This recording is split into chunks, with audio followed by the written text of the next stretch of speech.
Hello everyone, welcome back to the DVD series. My name is Adam, and in today's episode we're going to be talking all about the audio that's on DVD. We're also going to be talking about how to hook up a DVD player for audio and how to get the very best out of the audio on DVD. Now, on DVD there are actually three different formats that utilize the DVD format for audio, and that is the DVD video, either NTSC or PAL. The second format is the DVD audio, and the third format was SACD. Now, I'm going to do a completely different series separate on SACD, so we won't be talking about this in this episode, but it did utilize either a dual layer or a single layer DVD disc. But what about the other two? Well, on DVD video, either NTSC or PAL, the specifications for audio were exactly the same, but the requirements of the audio were actually different when DVD first launched. There's actually three different formats of audio available on the DVD video disc. You have the PCM stereo track, which is an uncompressed audio track. You have the Dolby digital track, which contains up to 6 channels of compressed audio, and you have the DTS track, again 6 channels of compressed audio. Now, when DVD first launched, DTS wasn't actually available on DVD, so you would either get a Dolby digital track or you'd get a PCM track, and in the PAL formatted discs, the PCM track was a requirement. It had to include at least one PCM track, and I think the reason for that is because in the mid to late 90s, when DVD first launched in Europe, not everybody was able to have a Dolby digital decoder. I'm not even sure if they'd been launched in Europe properly in a lot of different countries.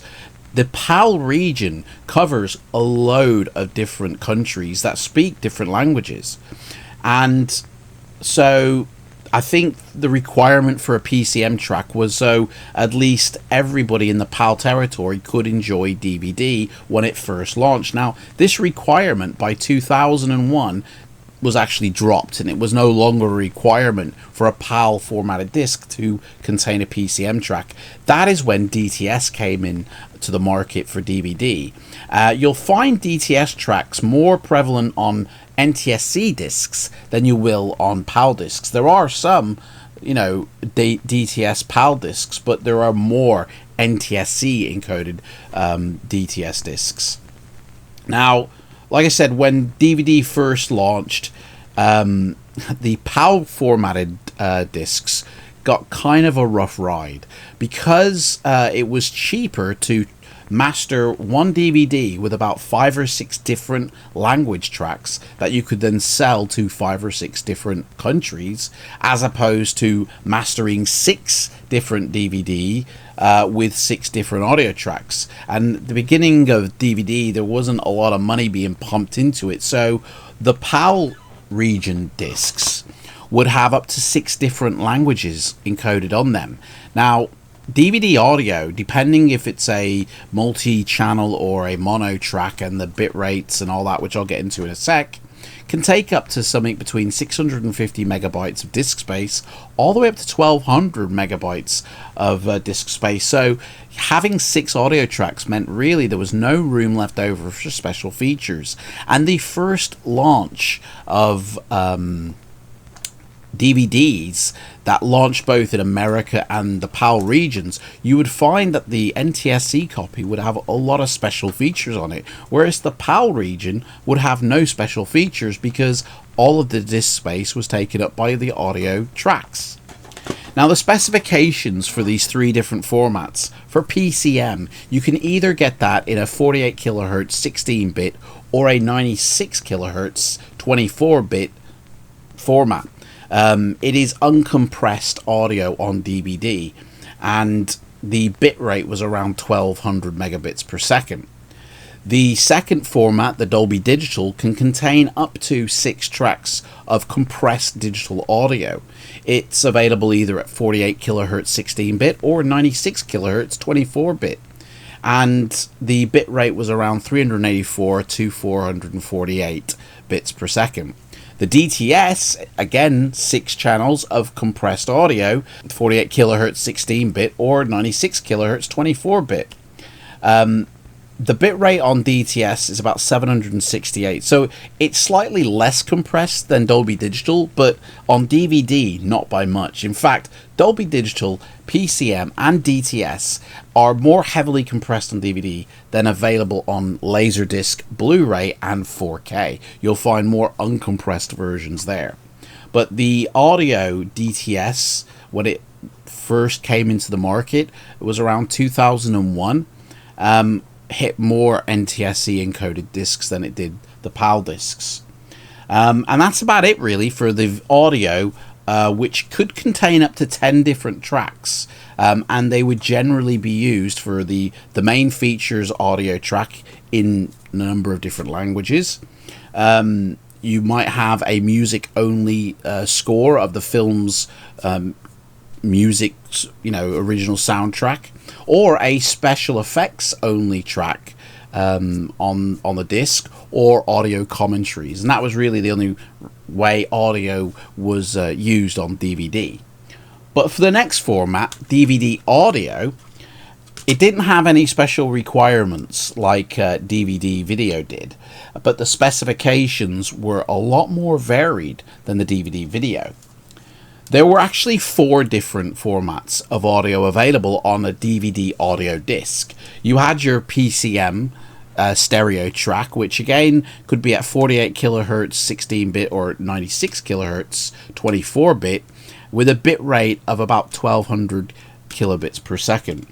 You also had Dolby Digital available as up to 6 tracks of audio, again 48 kilohertz 16-bit or 96 kilohertz 24-bit, or you could mix and match on the Dolby Digital. You could have your front speakers at 96 24 and your rear speakers at 48 16. I think that is probably a space saving mechanic.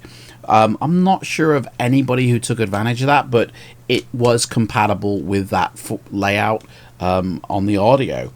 The bitrate, again, was about 448 kilobits per second, so still more compressed than you would find on Laserdisc, Blu-ray, and 4K. But also available on DVD audio was 88 kilohertz at 20-bit, or 192 kilohertz at 24-bit in a stereo configuration of Dolby Digital. DTS, again, 48 kilohertz 16-bit, 96 kilohertz 24-bit, or a mixture of the two. And the final format available is something called LPCM, which is a very uncompressed format of a stereo track. Available at 192 kilohertz 24 bits, uses the medium compressing, which is basically a lossless audio codec, and you obviously need the onboard DVD player to be able to play that track, and your receiver to be able to decode that track.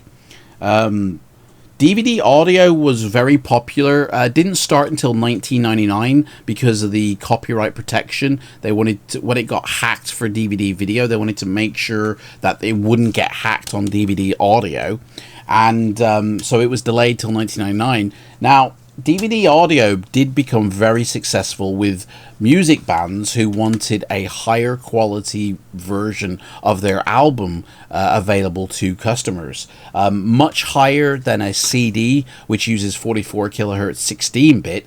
Basically, you get double the resolution and dynamic range on a DVD audio disc. But by 2007, these were basically dying because of Blu-ray, which offered higher dynamic range and less compression on that format, and so albums stopped coming out by 2007 on the DVD audio format. But to be honest, I think DVD audio is a really good format. You can have surround sound. A lot of musicians remix their albums for 5.1 surround sound to give you a new immersive way to listen to your favorite album. There are loads of DVD audio albums available. Queen actually released 2, this one and A Night at the Opera, and there are loads of other examples of that. And that's really all I can say about the DVD audio specifications or requirements. There was video available on DVD audio. It was a audio only really format, but you could have video encoded on that disc as well. Obviously single layer, dual layer, but if it did have video encoded on the disc, then it would be region locked to whatever region was releasing it. But if it didn't contain audio, DVD audios were generally region free discs, so you could play them anywhere if it didn't contain any video on it. But how do you hook up a DVD player to hear the audio coming out? Well, to be honest, you got to look at the back of your player again. DVD audio, to get the sound out of DVD, it offers up to 4 different connections. You can have your mono RCA plug in either a stereo or a 6 separate channel output. The second connection is the coaxial cable, which is a single, basically, RCA cable, but a much bigger one, and offers up to 6 channels of either compressed or uncompressed sounds, meaning you can listen to your Dolby Digital or your DTS through the coaxial cable. The third type of connection is a optical toss link. This is reserved for compressed audio only, so Dolby Digital, DTS, and it offers up to 6 channels of sound in a single cable. And the fourth one, if you're lucky enough to have this on your DVD player, HDMI. It will carry both the video signal and the sound signal and allow you to play up to 7 channels of audio, compressed or uncompressed, and at any resolution. So if you're lucky enough to have HDMI, then you only need to hook that up, and that is it. But if you don't have HDMI on the back of your DVD player, you need to look at the back of your DVD player and see what there is. You'll either have, if you don't have HDMI, it'll either be a coaxial, a Toslink optical, or a twin or 6 plug RCA cable. Now you can either plug this up straight to your TV, depending on which format of cable you have on the back of your telly, or you can plug it up to an amplifier, receiver, or decoder to be able to extract the various different formats of audio on a DVD disc.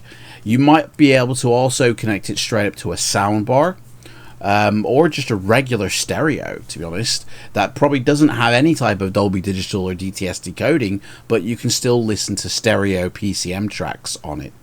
If you want DTS, you've got to have both the onboard DVD decoder as well as the decoder on your amplifier receiver.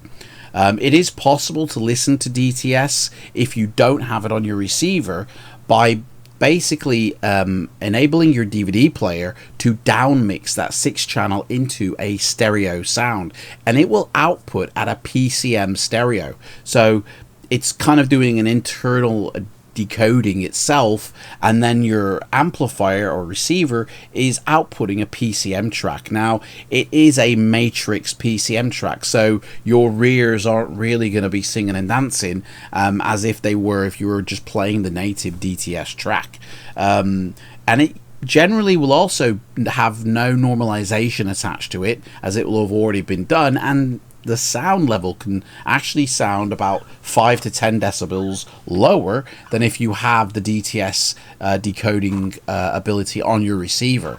If you have, you just plug it up straight away and you're away.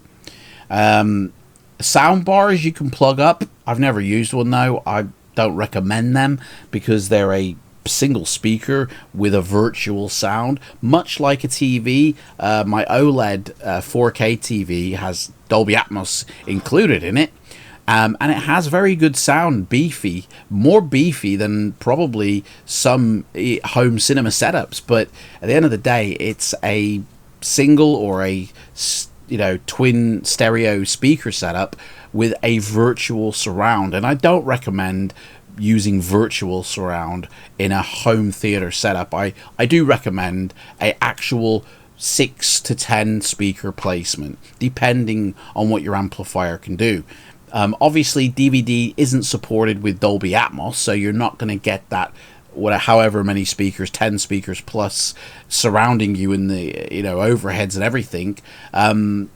But you can have a really nice 6-channel surround setup through DVD and be satisfied with that. A lot of films, when they were released up until say about 2013, had either Dolby Digital or DTS from the theater anyway, and that is faithfully recreated on DVD. A little bit more compressed than you'll find on say Laserdisc or Blu-ray, but still faithfully recreating the cinema sound in the home. And no need for a Dolby Atmos setup. But if you do have a Dolby Atmos setup, you still will hear the 6 channels just normally. Now, how do you get the very best, though, of audio out of DVD? Well, firstly, I recommend you looking at the back of your DVD player and seeing what cables are coming out. You're going to have to spend some money. Get really good cables, copper plated. I do recommend the Cable Mountain series on the internet. They are really high quality audio cables. They are RCA plugs. You can have 6 of them and enjoy Dolby Digital or DTS sound out of 6 of those cables. And to get the very best out of the audio, you're going to need a amplifier receiver capable of Dolby Digital, DTS, and multi-channel MPEG audio. You would plug up your DVD player either through the coaxial, the optical Toslink, or 6 separate RCA plugs.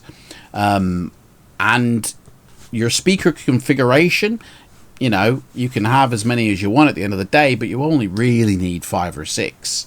2 front ones, 2 surround ones, a center, and a optional subwoofer depending on the speaker setup you buy. Now, with speakers, there are many different types of speakers out there. You can have small little, MIDI-sized speakers. You can have medium bookshelf type speakers, or you can have large floor standing speakers with multiple tweeters in them. If you have floor standing speakers in a living room setup, you don't need a subwoofer. There is plenty of bass in those floor standing surrounding you to not require a subwoofer. If you're in your living room, a subwoofer is going to be overkill. You don't need 5.1 just because it says it on the disc. If you get 4 floor standing speakers and a decent center that has the ability for low end bass in the tweeters, then, or the woofers as they're called, sorry, then you basically can do without your subwoofer and tell your receiver to basically do some bass management and redirect the low end bass to all the speakers separately, and that's what I do, and I still get really deep rumbling bass on audio tracks. Obviously, if you're in a larger sort of dedicated home theater setup, then yeah, you're gonna want some subwoofers dotted around the room to really make that bass spread and fill the room fully. I do recommend getting floor standing front speakers and medium sized rear speakers, or floor standing speakers at the rear, and a center channel that is really good. Now, the most important thing about your speakers is that they be magnetically shielded, because speakers give off, electrical interference, magnetic waves, and you could actually visually see that on your TV if your speakers are not magnetically shielded, and it can interfere with the video picture quality. So magnetically shielded speakers, I would say, are the most important thing in a speaker setup. The signal to noise ratio and the decibel or the range of your speaker, is less important, but the wattage of your speaker ability is very important. You want to know what the wattage of your amplifier is, because some amplifiers of yesterday or today talk of wattage in terms of either per channel or overall output. And you really want to know the difference there, because if you've got, say, 65 watts per channel, then that's sending 65 watts equally to all your speakers, meaning your speaker can handle up to 65 watts. So if you get a 5-watt speaker, you're really overpowering that speaker or not taking advantage of your amplifier. But if your amplifier is a 65-watt amplifier and it's not per channel, it's then spreading that 65 watts over all your speakers, meaning by the time each speaker receives it, it's probably about 15 to 20 watts per channel, meaning your speakers don't need to be as massive or big. They only really need to be pretty small. Otherwise, your speaker, which can do more, isn't being taken fully advantage of by your receiver with its 20 watt output. So understand the difference there on your receiver end. Is it per channel or is it overall? Cables, I would say use high quality copper cabling. Copper has a better heat conductor than any other one. And if your speakers are centered around the back of your listening position, then you're probably going to want flat cables that run under the carpet and don't produce bumps on your carpet. Also, you probably want to go around your door frame and maybe along the skirting board as an alternative. But I would really recommend thick cables, not these really thin farty cables, but proper thick cables, because you can have a lot of audio dropouts when your cables begin to deteriorate. And over time, cables will deteriorate. And if you have a thick cable going into your amplifier, it's going to take longer for that cable to deteriorate. Whereas if they're spindly little thin ones, they're going to quickly deteriorate. And then you'll get a lot of audio dropouts. But I would say that is the best way. Find a receiver and amplifier that you're happy with. It doesn't need to be the latest and greatest, and it doesn't need to be the most expensive, but I would say for a living room, 60 watts per channel is more than enough to enjoy audio from DVD. 100 watts per channel is more designed, I would say, for a dedicated home cinema, you know. Yeah, enjoy. Like, that is pretty much all I can say about the audio on DVD. How you hook it up and the best way to take advantage of it. You just make sure your amplifier has the ability for Dolby Digital, DTS, and multi-channel MPEG, and you are away, my friend. Anyway, thank you so much for watching this episode, and join me in the next episode when we talk about the players of DVD. Take care, and I'll see you in the next one. Bye.